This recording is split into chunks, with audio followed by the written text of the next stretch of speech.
Ladies and gentlemen, thank you very much for coming this evening to our annual November lecture, which coincides with the annual Lambton lecture, which we're holding this year in London at the British Academy.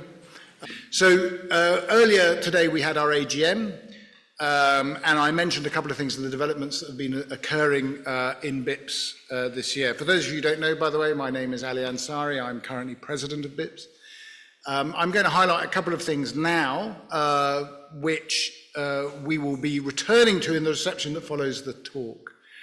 One is, the first thing I want to do is I really want to welcome once again the Persian language online team to the BIPS family, in that sense, if I can put it that way. It's been one of the great successes, I think, of this year that we've been able to strike a partnership with PLOL.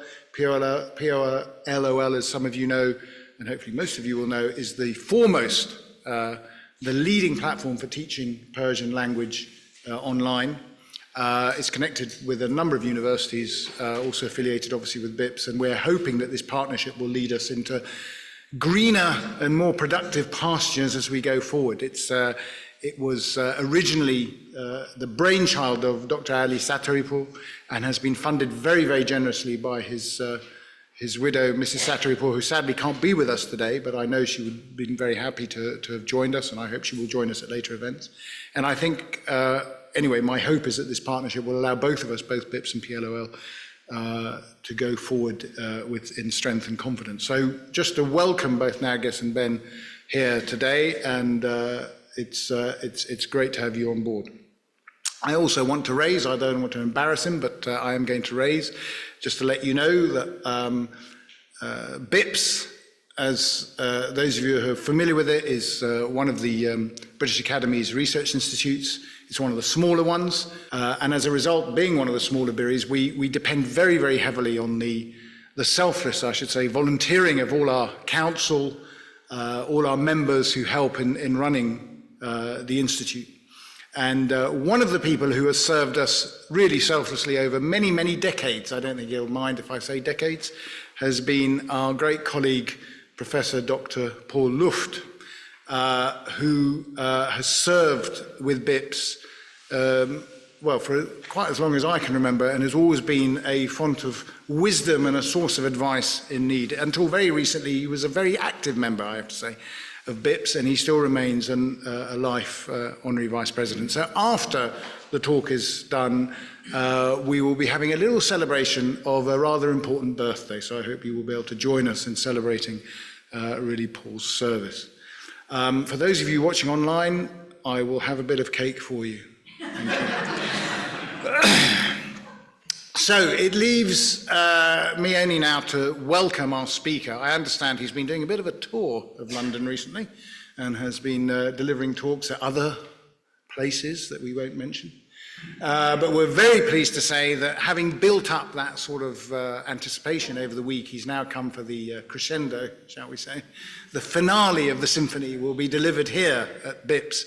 And we're very pleased to welcome Dr. Robert Steele, who I've known for many years, a colleague and a friend, someone whose work on Pahlavi Iran is really remarkable, insightful, work that really needs to be done, and work that is very, very impressive indeed.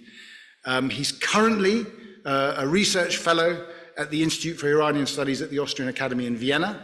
I dare say we'd like to get him back, but I have to say he's probably enjoying himself in Vienna. Having visited him there last year, I can see he is enjoying himself in Vienna, but the Institute of Iranian Studies there is one of our close partner institutions. So it's very good, Rob, to have you back.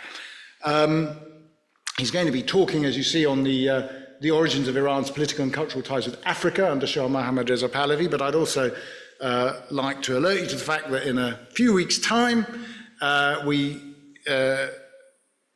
together we did a little bit of work, although I have to say the bulk of the work was done by Rob. In fact, all the work was done by Rob. I think I wrote a little preface, but I'm very pleased to partner him on this. A reissue, I have to say, in a translation and an annotated translation of the Shahs Towards the Great Civilization. So that will be an interesting contribution, I think, a very interesting contribution to the field. So I would encourage you all Rob is one of our more productive academics in the field, I have to say. He's producing on a very regular basis. Please do go out and buy these wonderful, wonderful texts. So, without further ado, I'm going to welcome you, Rob, for the talk, which is being streamed. After the talk, a vote of thanks will be delivered by Dr. Vesta Sarkos-Curtis. Thank you very much.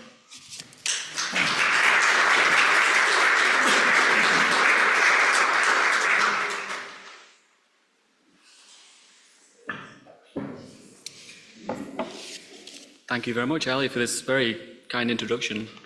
This talk today is based on my book, which has been recently published by Cambridge University Press, which Ali has here. I'll hold it up. Is this book.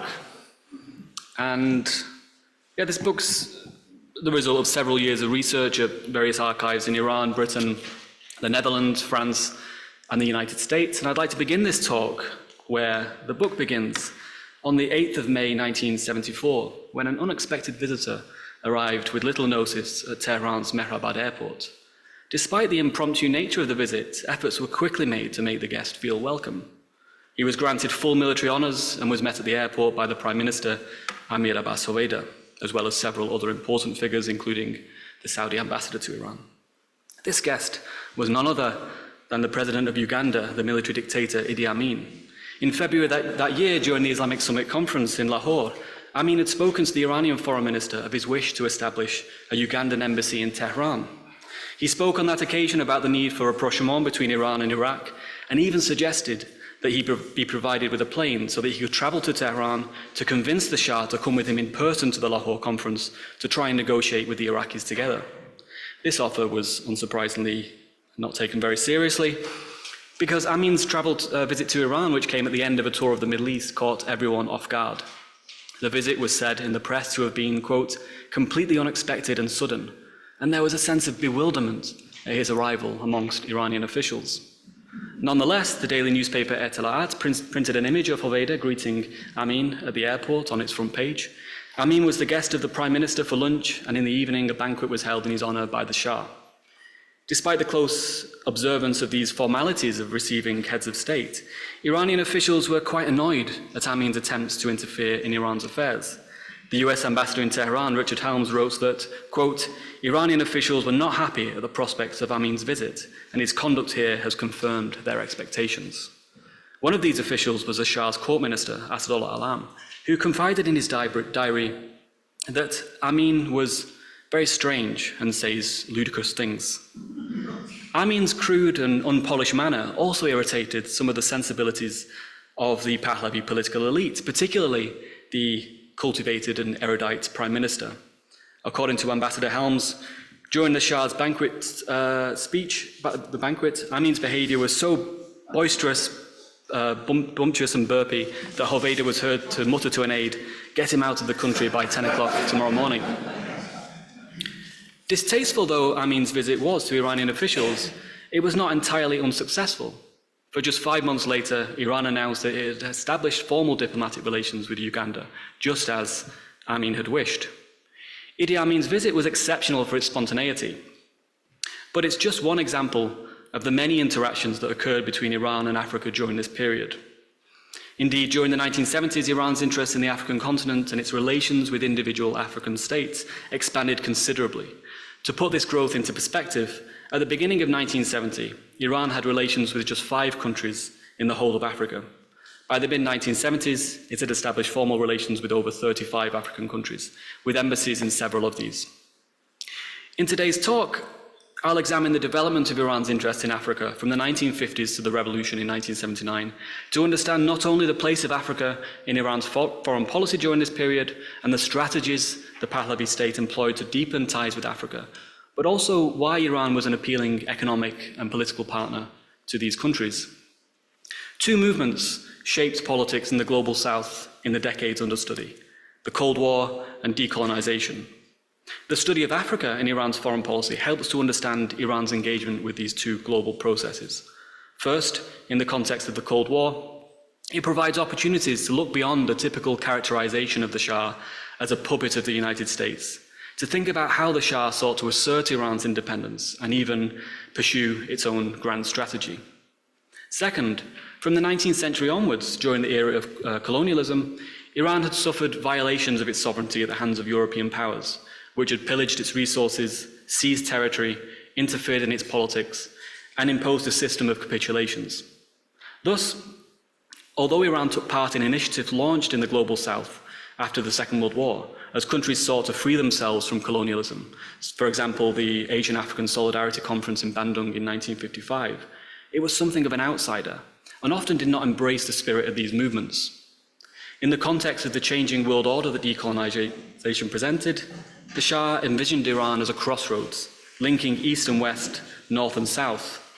Iran adopted a position of de facto non-alignment within the pro-Western alliance, which allowed it to enjoy the benefits of alignment with the United States, while presenting itself to the decolonised Global South as a like-minded ally. In the late Pahlavi period, the Shah was the ultimate authority when it came to foreign policy decisions. A 1975 British Foreign and Commonwealth Office report read, "When speaking of Iranian foreign policy, one is almost always speaking of the Shah's foreign policy, and vice versa. As in most other areas of national life here, monarch and state are virtually synonymous, though there are certain fields, such as religion, where popular attitudes may be a constraint on the Shah's freedom of action. This imperial preeminence makes an analysis at once more easy and more difficult.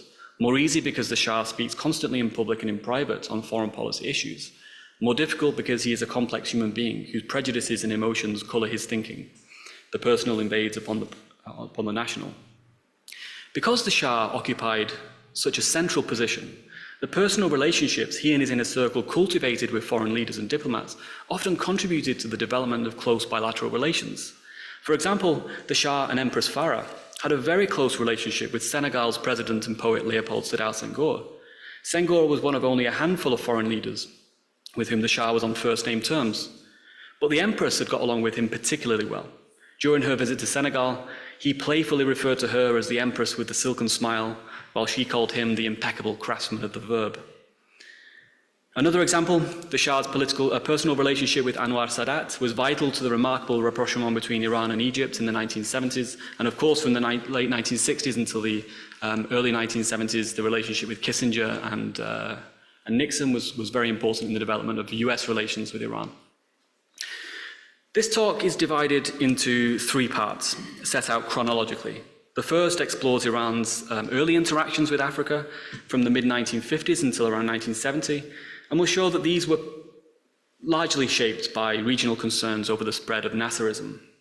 The second part looks at the early 1970s as the decline of Nasserism, rising oil revenues, and the British withdrawal from the Persian Gulf allowed the Shah to expand his sphere of influence. And finally, I'll discuss the late 1970s, the height of Iran's influence in Africa, when it increasingly saw Africa in the context of the Shah's Indian Ocean strategy.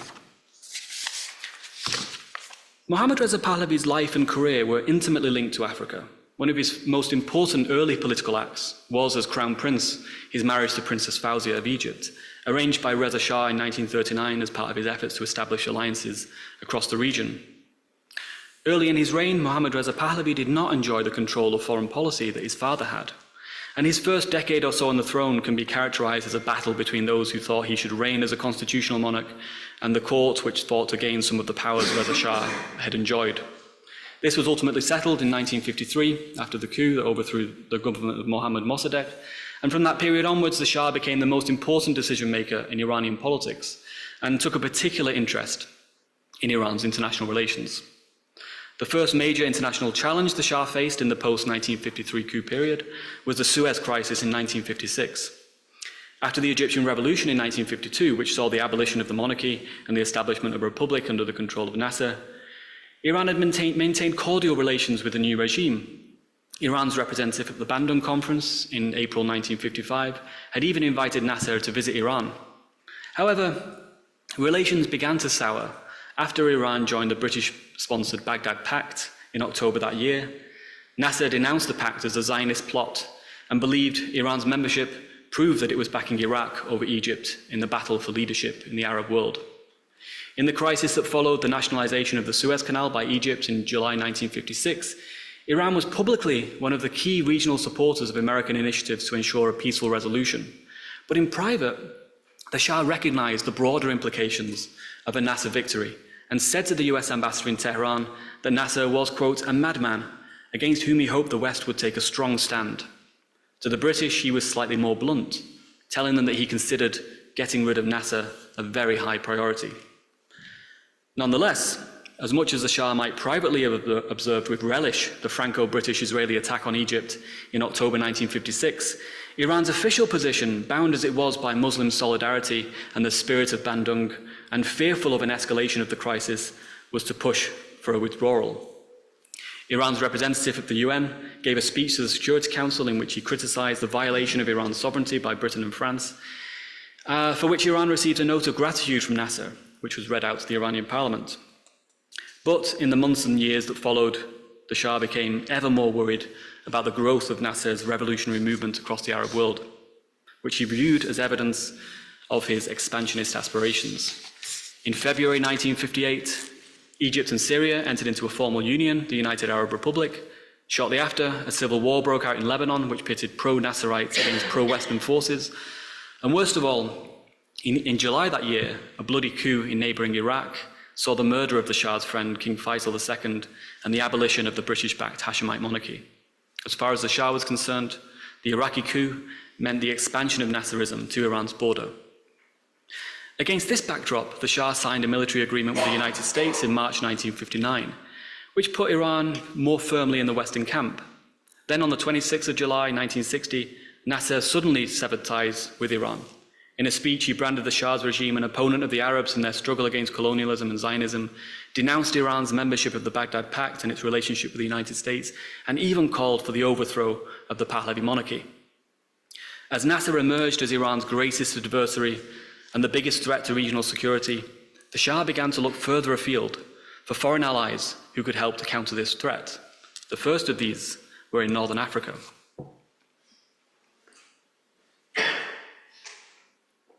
In early March 1957, a high-level Iranian goodwill delegation headed by Deputy Prime Minister Abdullah Entezam was sent to North Africa, to the newly independent countries of Libya, Tunisia, and Morocco.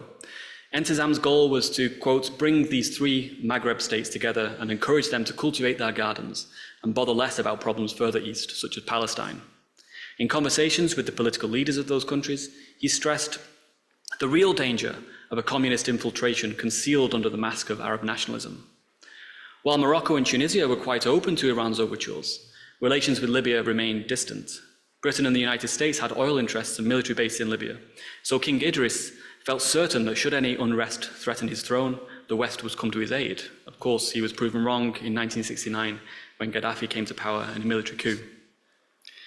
Relations with Tunisia were established at the time of Entezam's visit in 1957, and Iran opened an embassy in Tunis in November that year. President Habib Bourguiba was recognized by the Shah as the type of conservative leader that could help to challenge radicalism in the Arab world, expressed most explicitly during his visit to Iran in 1965, which took place midway through a tour of the Middle East.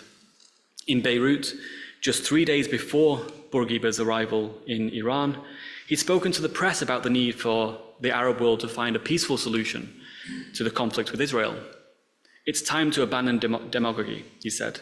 War with Israel is impossible. His words sparked protests in several cities, including Cairo, where a 20,000-strong mob attempted to set fire to the Tunisian embassy. Bourguiba arrived in Tehran in the midst of this tumult to an extremely warm welcome, which I'm sure he appreciated. In his speeches, the Shah praised him as a great patriot who endured years of imprisonment and exile for the sake of the independence of his country, whom we have always looked at with respect. This theme was expressed in the press too, which presented him as, quote, the best sort of Arab, pragmatic and realistic, unlike some other current Arab leaders.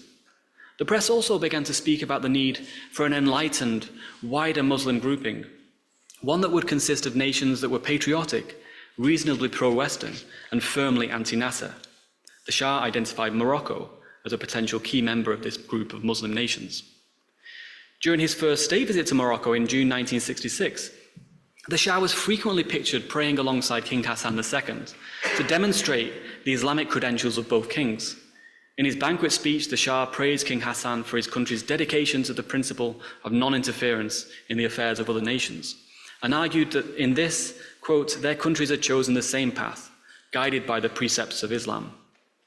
This should, he added, be a source of inspiration and pride to all Muslim states. Repeated references to the spiritual values of Islam in the speeches and communiques during this visit were intended to convey the idea that the essential spiritual quality of Islam was not compatible with communism or with alliances within the communist world. Although formal talk of an Islamic bloc were premature, the Shah was buoyant about the future prospects of such an alliance. The Islamic State should, in my view, he said, consult with each other and confer on various questions of the Islamic peoples and on means leading to their progress, development and prosperity, to seek ways which can ensure the progress of the Islamic world so that it can remain always in the vanguard and keep up with the caravan of human civilization. In future meetings between King Hassan II and the Shah over the next 3 years, the idea of Islamic solidarity grew stronger. With the groundwork having been laid, all that was needed was a spark, a major event that could help galvanize the Islamic world into action. This would come just 1 year later, on the 21st of August 1969, when an arson attack at the Al-Aqsa Mosque in Jerusalem caused shockwaves across the Islamic world. The first Islamic conference was held 1 month after the fire and was attended by the heads of state or representatives of 25 Muslim-majority countries, most of which disagreed on many issues. Iran's foreign minister, Ardashir Zahedi, played an important role in bringing these disparate groups together, which he describes in detail in the 3rd volume of his memoirs. Nasser did not attend this conference due to illness, so Egypt was represented by the vice president, Anwar Sadat, who would become president after Nasser's death 1 year later, and whose rather more gentle style of diplomacy on this occasion endeared him very much to the Shah and his officials. The event was a key moment in solidifying the Shah's credentials as a leader within the Islamic world and gave him a platform to stress his belief that unity and peace should define interactions between Muslim countries rather than war and division. Illustrative of his importance at the conference, the Shah was the first delegate to speak, immediately following King Hassan's opening remarks. In it, he argued that the conference was the greatest event that has taken place in the history of Muslim countries, and that such events should continue to be held to increase feelings of brotherhood among Muslims. Although the event was held against the backdrop of the burning of the Al-Aqsa Mosque, the Shah made no mention of this, nor of Israel in his speech. To the Shah, this was not about uniting the Islamic world against colonial oppression or Zionism. It was about shaping Islam in his image and providing a strong alternative discourse to that offered by Nasser. Although the majority of Iran's focus during the 1970s, therefore, was focused on Northern Africa, addressing the security challenge presented by Nasser, Iran's attention was beginning to be drawn to sub-Saharan Africa also in this period. The 1950s and 60s formed a transformative period in Africa, as a wave of independence movements swept across the continent and European colonies were replaced with sovereign nations. Whereas in 1950, there had been only 4 independent nations in the whole of Africa, by the end of the 1960s, there were over 40. The Iranian government watched these developments closely, sending messages of recognition and congratulations to each country that declared independence. African leaders also started to reach out to Iran, though, as often in this period, some of these early connections happened almost accidentally. From March 1969, Jalal Abdo, who at that point was Iran's permanent representative at the UN, was appointed the UN plebiscite commissioner in Cameroon. As part of his mission, Abdo spent some time in the region, particularly in Cameroon, but also in Nigeria, where he was able to meet with political leaders and even represented Iran at Nigeria's Independence Day celebrations on the 1st of October 1960. Emboldened by these early connections, political figures from Nigeria and Cameroon traveled to Iran to open official dialogue, including the Prime Minister of Eastern Nigeria, Michael Okpara, who's pictured here alongside the Prime Minister Ali Amini in June 1961, the Prime Minister of Northern Nigeria, Ahmad Bello, the following month, and a goodwill delegation from Cameroon in October 1962. In the early years of independence, Africa was generally divided into 2 blocks: the Casablanca bloc, whose members called for the unification of African states into a single political entity, and the Monrovia bloc, which argued that states should cooperate but should retain their sovereignty. This was resolved in 1963 with the founding of the Organization of African Unity in Addis Ababa under Haile Selassie's supervision, in which members recognized the existing colonial era borders. Whereas the period before the conference had been marked by discord, the gathering successfully demonstrated unity among African states in their shared desire to work together to remove the remnants of colonialism, challenge imperialism and racism, and oppose minority regimes. To countries outside of Africa, such as Iran, the message was that this stability meant that Africa was really open for business. A detailed report of the Addis Ababa conference was written by Iran's Ministry of Foreign Affairs, and shortly after, the Shah's deputy minister at the imperial court, Shojaddin Shafar, wrote a report, which the first page is on this screen, which detailed the potential opportunities on offer in Africa, politically, culturally, and economically, and argued that Iran should pursue closer relations with the continent as a matter of urgency. This report, which goes into detail on the history, culture, and geography of each country in Africa, was to be made available to all the economic, political, and cultural organs of the state, so that they might explore the possibilities independent Africa presented. At the same time, the Ministry of Economy decided to send a high-level goodwill delegation to visit 7 countries, including Kenya, Uganda, Tanzania, Ghana, Nigeria, and Ivory Coast. The first stop on the tour was Ethiopia, which Shafar's report had outlined as a country with a, quote, special and privileged position on the continent. Before this time, Iran hadn't paid much particular attention to Ethiopia. It had appointed an extraordinary envoy and minister plenipotentiary to the court of Haile Selassie in 1950, which was Abbas Khalidi, who's pictured here on the screen, handing Haile Selassie a rather fetching portrait of the Shah. And although relations were established at the ambassador level in 1960, Iran's embassy was open for just 1 year before closing abruptly. This changed rather fortuitously in 1964, when during his initial meeting with Haile Selassie, the head of the Iranian goodwill delegation, Hushang Ansari, invited the emperor to pay an official visit to Iran. According to the report of the Dutch ambassador in Tehran, Haile Selassie, quote, understood this polite platitude as a real invitation, declared that he would gladly accept the invitation, and immediately set a date. This date was around 3 weeks later. In the scramble to put together a state visit befitting such an imperial guest, and given Iran had no embassy in Addis Ababa, the British ambassador, Dennis Wright, who'd previously served as ambassador to the court of Haile Selassie, was called upon to assist. During the 3-day visit, Iranian newspapers stressed the ancient connections between Iran and Ethiopia, highlighting that Abyssinia had been a satrapy in the Achaemenid Empire. The French ambassador noted in his report that, quote, the press had done so much juggling with the centuries during these 4 days that it's difficult to know where one is. The 3-day visit was a remarkable success, and the Shah and Haile Selassie found that they had quite a lot in common.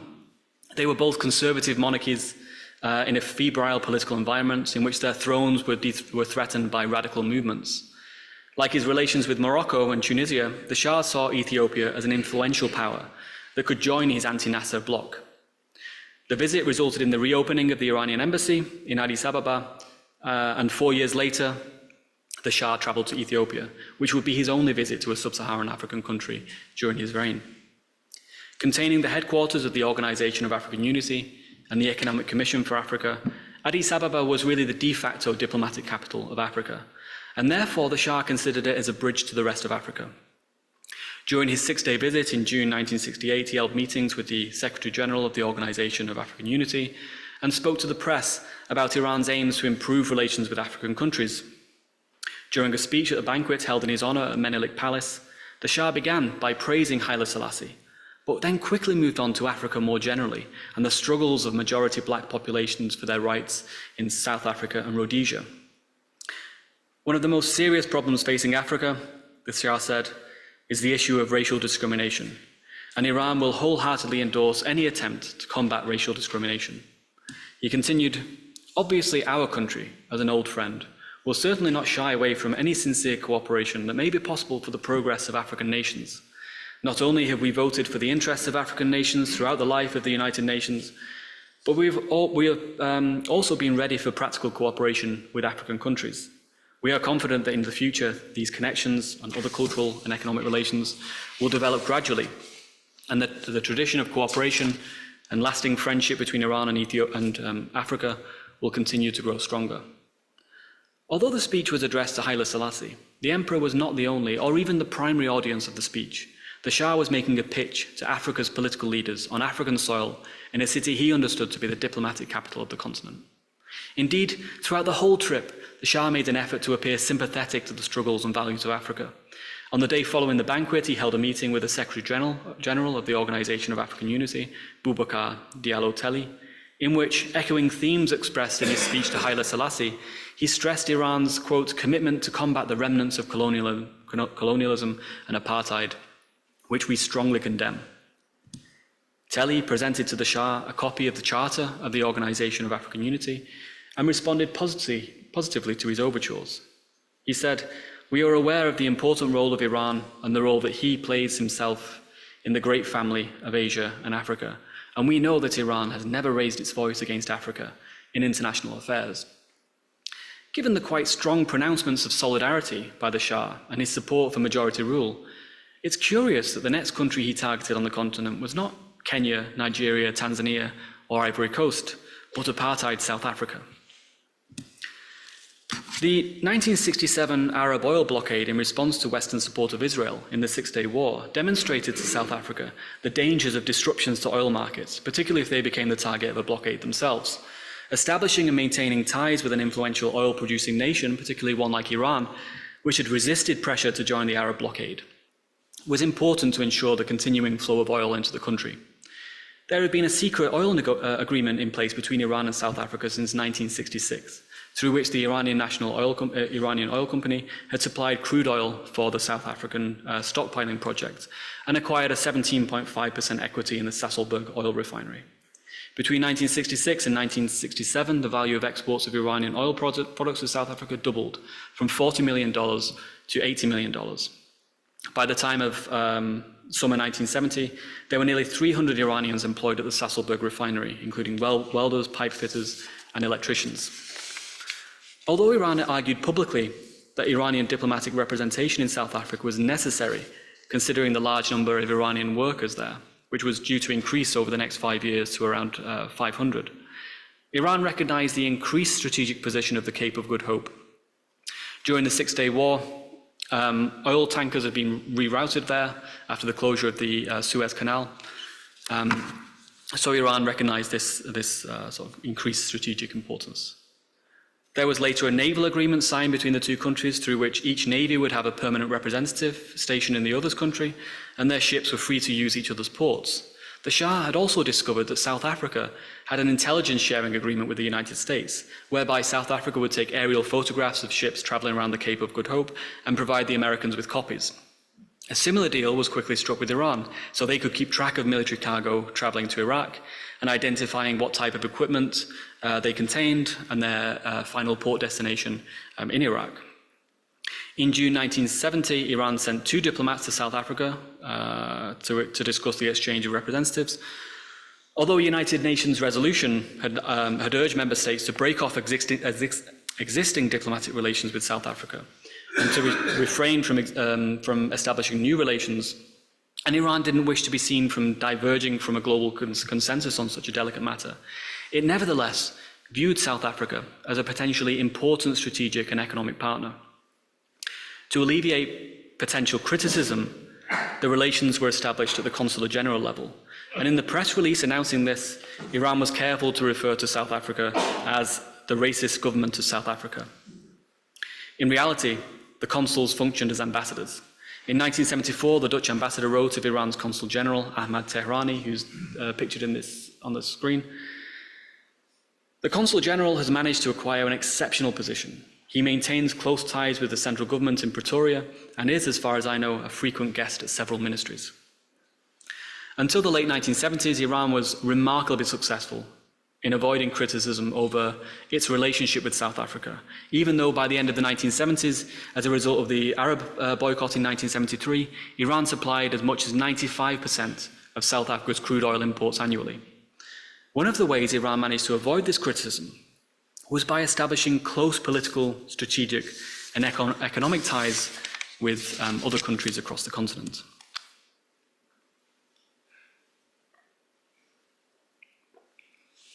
Several events allowed Iran to expand its foreign relations from the early 1970s onwards.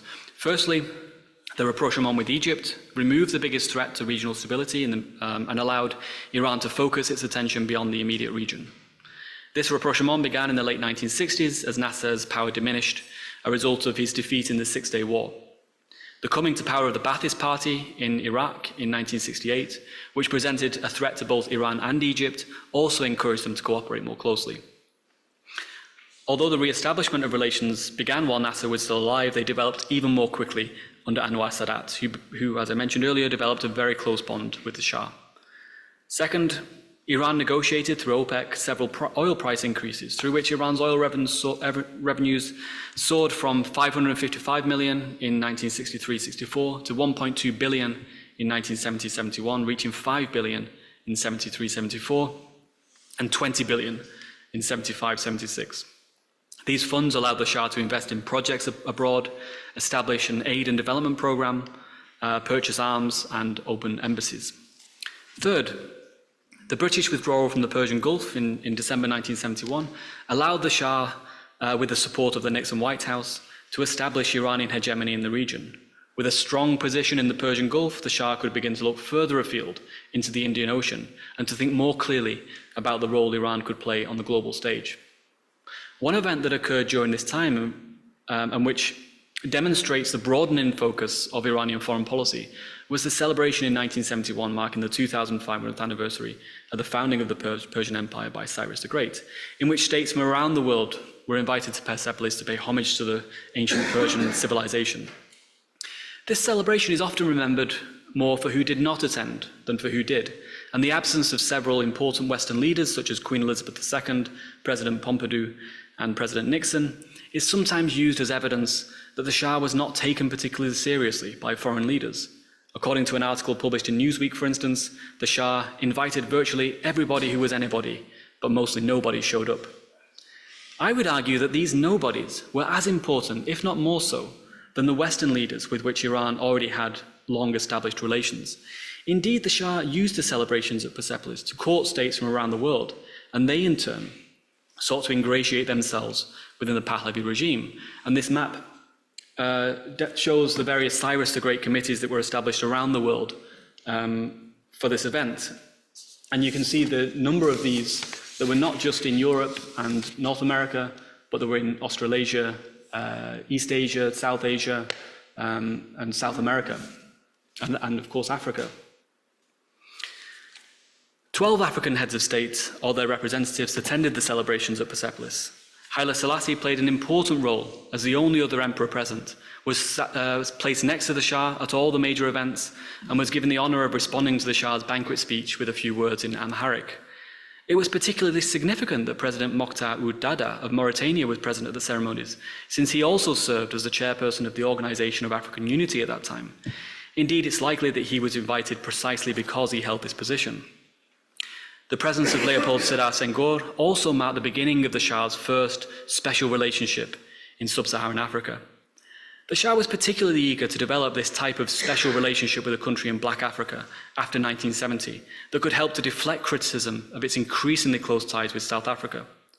The poet-president Leopold Sedar Senghor had an extraordinary capacity to flatter, and it's easy to see how the Pahlavi political elite were convinced by him.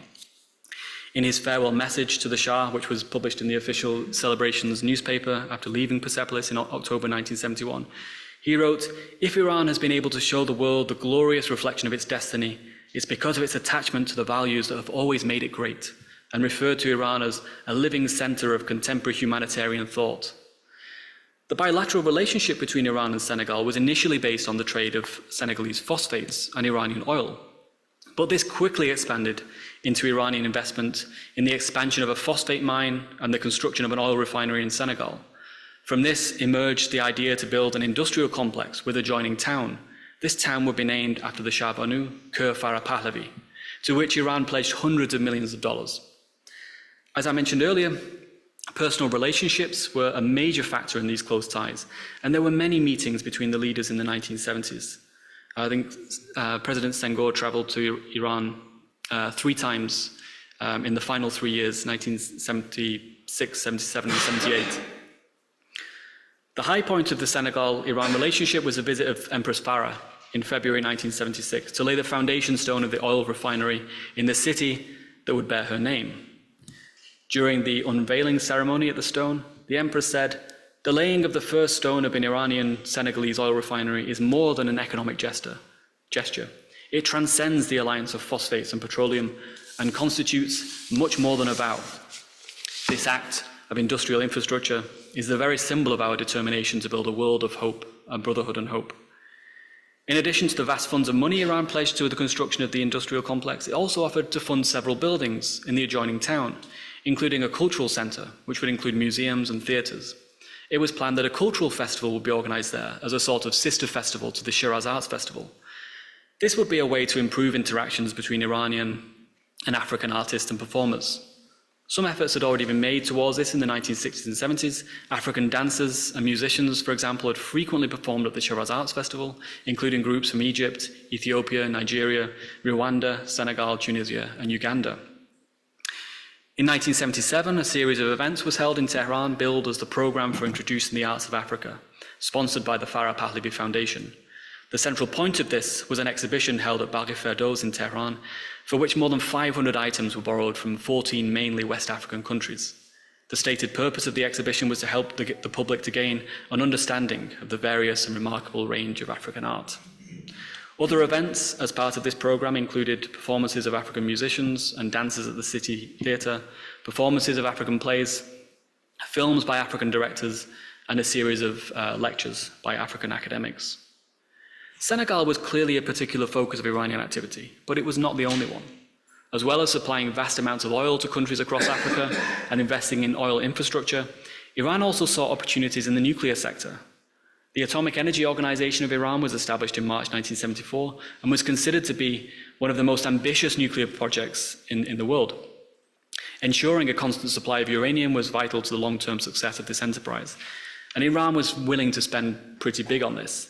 In 1974, for example, Iran loaned the French government $1 billion for the construction of a uranium enrichment plant in France, in exchange for a 10% share in the plant, as well as the right to purchase 10% of its production.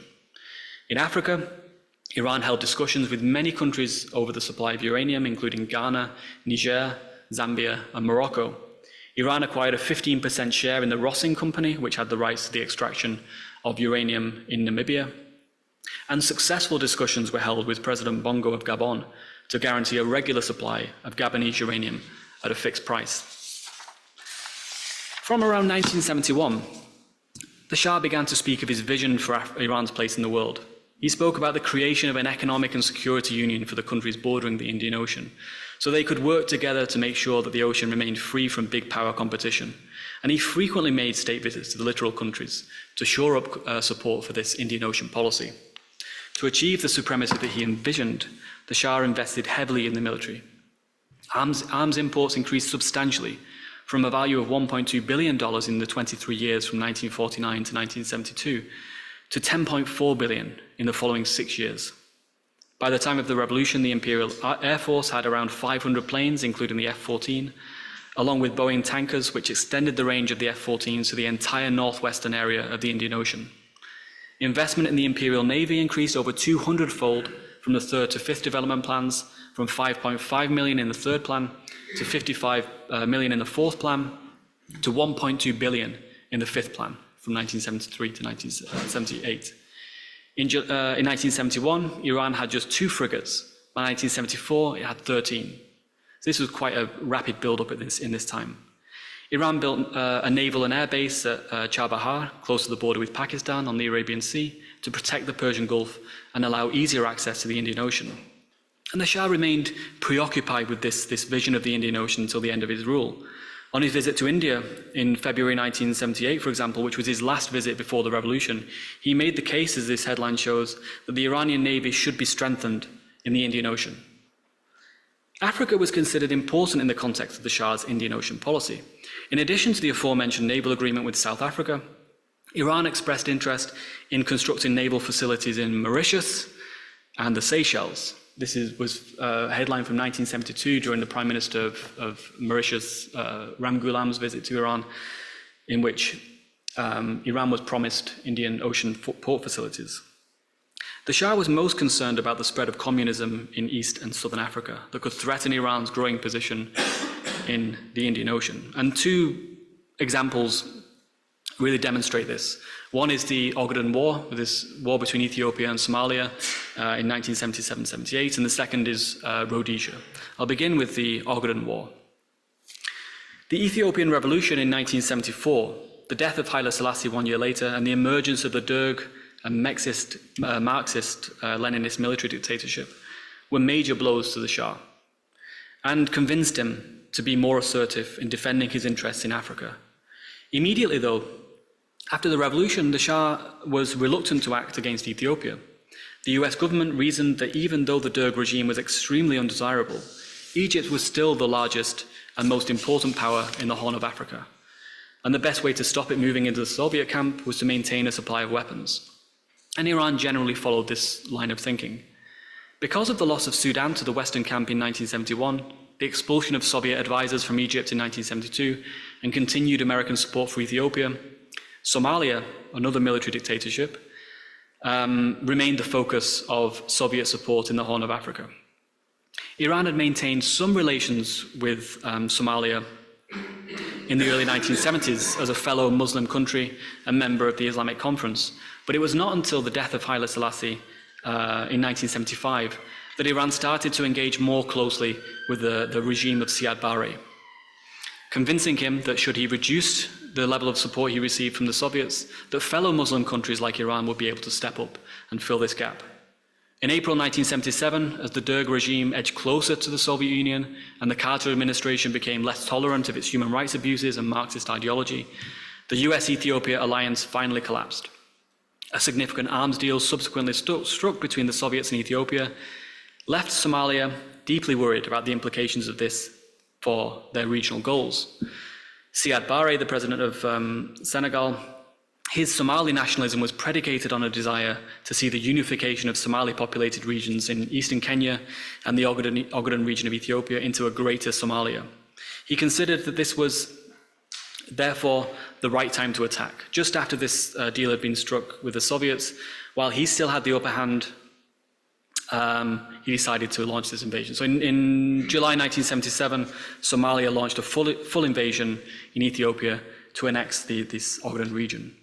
The Carter administration refused to supply weapons to Somalia since it was the aggressor in the conflict. So Iran and its regional allies, Saudi Arabia and Egypt, intensified their support for Somalia. Now, there's been a suggestion that a formal covert intelligence alliance in Africa had been in place between Egypt, France, Iran, Morocco, and Saudi Arabia since September 1976, which was called the Safari Club. It's difficult to detect sophisticated coordination between these powers in the two major conflicts in this period, the Shaba crisis in Zaire in 77 and 78, and the Ogaden War. But the very fact that these countries were clearly discussing the formation of intelligence alliances at all indicates that they viewed waning US influence in Africa as a problem, and they felt compelled to fill this vacuum themselves to stop the spread of communism. But Iran was restricted in what it was allowed to supply to Somalia in this war, because US weapons could not be used without congressional approval. So Iran focused on supplying non-US weapons and trying to convince the US to commit to supporting Somalia in the conflict. During President Carter's visit to Iran in December 1977, January 1978, which is remembered for this infamous New Year's speech in which Carter declared Iran to be an island of stability, the subject at the top of the list for discussion was the situation in Somalia. The Shah was worried that with Soviet-Cuban support, an Ethiopian counteroffensive could quickly end the war, given the Soviet-backed Derg regime dominance in the Horn of Africa. On the front page of Iran's main daily newspaper was printed the Shah's pledge that Iran would not stand by should Somalia be invaded by Ethiopia. These words did not escape the attention of the Organization of African Unity, which released a statement saying, "The recent statement of the government of Iran concerning the situation in the Horn of Africa is replete with very disturbing overtones. Iran had better address herself to the question of finding a peaceful solution to the crisis in the Horn of Africa and assist the Organization of African Unity in this task." You'll remember that in 1968, during the Shah's visit to Ethiopia, the Secretary General of the Organization of African Unity had praised the Shah for the role that he plays in the great family of Asia and Africa. 10 years later, the tone was very different. Now in its statement, the Organization of African Unity declared that it had no room for any country whose consuming passion is to extend her sphere of influence to Africa by playing the role of a mini-power. At the same time as the Shah was attempting to challenge the Soviets in the Horn of Africa, he was engaged in negotiations to end the civil war in Rhodesia. Iran had been vocal in support of majority rule in Rhodesia ever since the Ian Smith government issued a unilateral declaration of independence in November 1965, and had supported UN resolutions urging member states not to trade with Rhodesia. However, since all of Rhodesia's oil came from South Africa, and since the vast majority of South African oil came from Iran, Iran essentially powered the racist regimes in southern Africa. This also meant that Iran had a lot of leverage, and both the British and the Americans viewed the Shah as an important player in negotiations. The Shah constantly pressed the South Africans, using the threat of restricting or cutting their oil supply to bring maximum pressure on the Ian Smith regime to bring him into line and support US-UK initiatives. Of course, the Shah was not merely being a good ally to his American and British partners. He'd become deeply concerned himself at the prospect of the spread of communism in southern Africa for the sake of his Indian Ocean policy. He was worried at the Soviet and Cuban support for nationalists in Angola, Mozambique, and Namibia, and feared that a continuation and spread of the civil war in Rhodesia would provide opportunities for the Soviets to intervene there. This, the Shah reasoned, might lead to the eventual victory of extremist nationalist forces in Rhodesia under the influence of Moscow.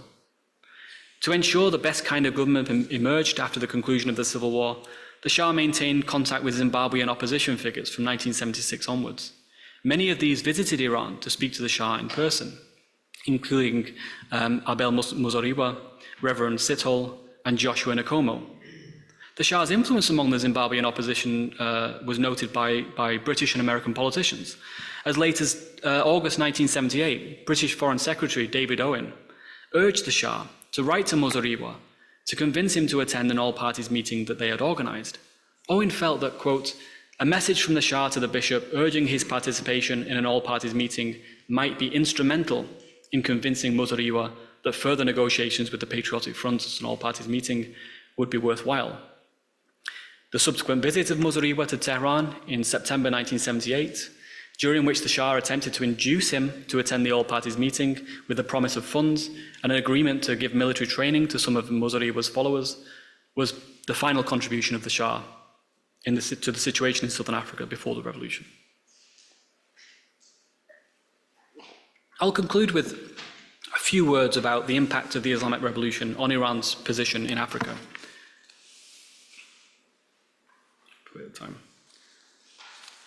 Whereas under the Shah, Iran offered support to the West in Africa, in the decade after the revolution, Iran posed a direct challenge to the West and its allies throughout the continent. Many African countries had suspended or broken off their relations with Iran immediately after the revolution, and as diplomatic ties were re-established, the nature of these relationships and Iran's priorities on the continent were redefined. Iran identified areas in Africa to which it might be able to export its Islamic revolution. One CIA report warned of the dangers of the spread of Khomeini's gospel. This was felt particularly in countries with sizable Muslim populations, in which Iran, quote, Iran has already begun to build up networks of sympathizers. Some of the deeper ties could not be suddenly severed, however much the revolutionary regime wanted to. 1 month after Khomeini's return to Iran, South Africa's consul general was expelled. But because Iran's mining sector relied so heavily on South African technicians, 3 members of South Africa's consulate were actually allowed to stay in Iran for an indefinite period, while 3 members of the Iranian mission in Johannesburg remained there too.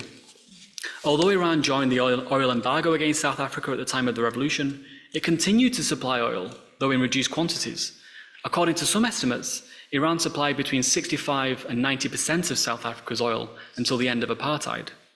South Africa also supplied arms to Iran during the war with Iraq in the 1980s. In 1979, Iran's ambassador in Dakar was summoned by the Prime Minister to protest the occupation of the US Embassy in Tehran, and President Senghor gave a strong statement condemning this incident. In 1984, the Senegalese expelled some Iranian diplomats it believed had been involved in the embassy takeover, and shortly after closed the embassy due to suspicions that it become a hub for stirring up trouble among Senegalese Shiite Lebanese population. Such a breakdown in relations would have been unthinkable just 8 years earlier, when Empress Farah travelled to Senegal to lay the foundation stone of a city named after her. In 2021, a poster was hung up outside the Senegalese embassy in Tehran, celebrating 50 years of diplomatic relations between Iran and Senegal. Beside it were posters advertising the automobile factory, Sen Iran Auto, near to Dakar, in which the Iran Khodro company owns a majority share. A short walk from the embassy is the former home of Léopold Sédar Senghor, which is now a museum, where, hung upon a wall outside his office, his woven portrait from the 1971 Persepolis celebrations is proudly displayed.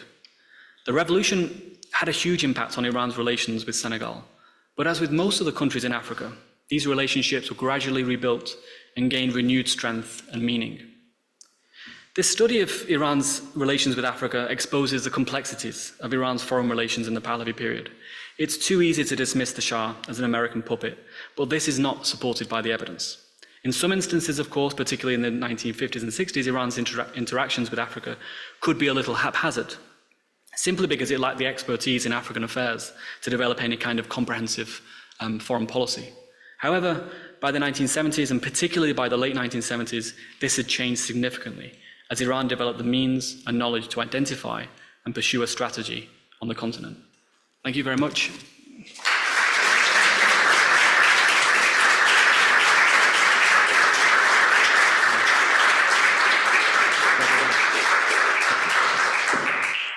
Thank you very much, Rob. I now call on Dr. Vesta Sarhosh-Curtis, the Vice President of BIPS, to offer the vote of thanks.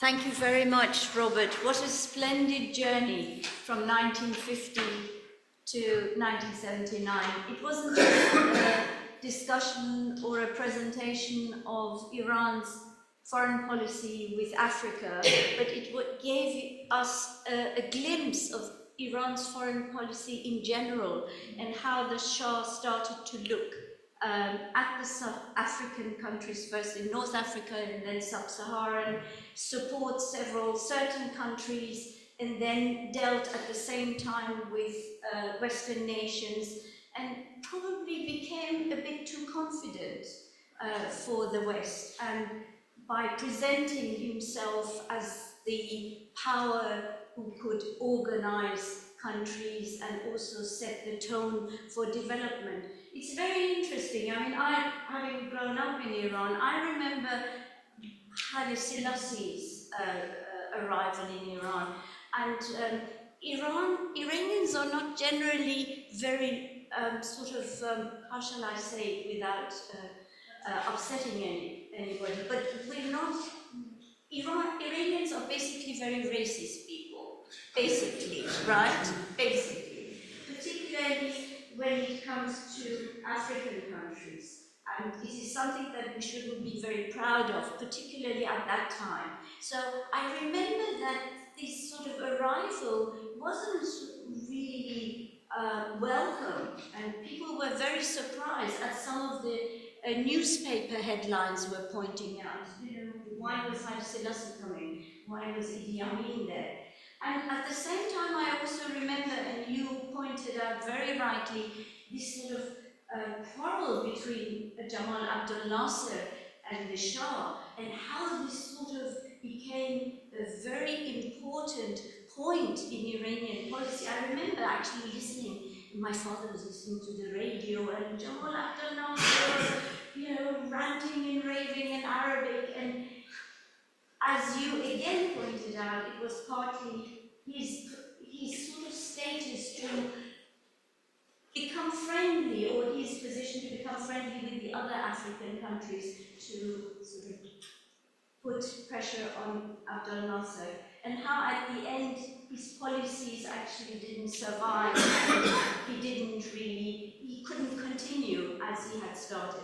I mean, wonderful, wonderful presentation. I really enjoyed it. I mean, I'm not a modern historian. I work on ancient Iran, but as all Iranians are, I'm interested in the Pahlavi period It's a really nice way, the way you discuss his African foreign policy, but gave us an understanding of the Shah's policy in general with regard to Africa and also his position within the Western world and the politicians. So I thank you from the depth of my heart as a BIPS representative and also as an Iranian for this very, very interesting and beautifully presented lecture. Thank you very much.